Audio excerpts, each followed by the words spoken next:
In 2002, I moved to Romania, and I lived in Transylvania, a city called Brasov, high in the Carpathian Mountains. And I'd gone to actually work on my very first novel. And the people there, I became friends with the locals, would ask me, "Are you writing about vampires?" And I said, "Well, no." They couldn't understand it. Why are you living in Romania if you're not writing about vampires? And one day I'm out with some of the locals, people I've become friends with, and we're up in the mountains, and they say, "Close to here there is a vampire grave," and they took me to see it. And there was a white cross in the ground, there was crucifixes hanging off the trees. And they said in the 1950s or 1960s, this was a man who had gone crazy, and the people of the local area had actually killed him and buried him on the mountainside. And I found that to be so terrifying. Vampires aren't real, but people who believe in vampires are very real. The fact that they could have killed someone who they might have said he was violent, but he could have been schizophrenic. It was a very uneducated people, a very uneducated time. And I found this idea to be quite terrifying in the real world.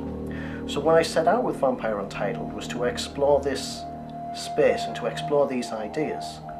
What would it take to convince an ordinary, sane person that vampires exist?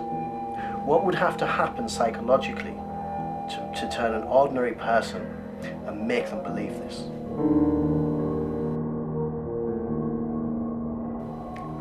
The story of Vampire Untitled follows Paul McGovern, who is a young Oxford graduate, he's a journalist, he's just at the beginning of his career, and he goes out to Romania, discovers what I did, this vampire grave, and becomes fascinated by it and tries to research the history.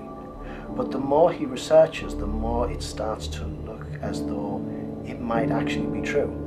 Although part of his brain and his psychology is very logical, and he won't believe in superstition, every time he sees something, it sets him off closer and closer and closer to believing this. So the story is about belief. What would it take for an ordinary, very educated, very sophisticated and intelligent young man to start believing in vampires? So before it was a book, I decided to write the screenplay, and then I went to Romania with the idea of shooting a few scenes in the locations that I knew, just so I could show it to people. And I ended up shooting the entire movie with a bunch of kids and a camcorder.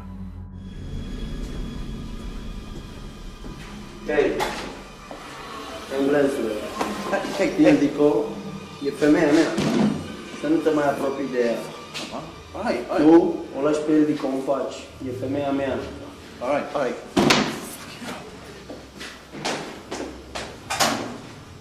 Although the film I'd made was low budget, done with a camcorder, in the editing room I began to see there was a depth and a richness to the story that I'd started to develop.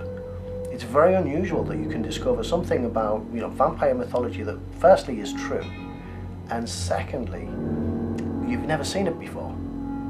Vampires, we see so many vampire films and so many variations, so to actually find something, a local tradition, that flipped everything on its head was too rich a vein not to be tapped. It had to be developed further, and that was what led me on to start writing the book.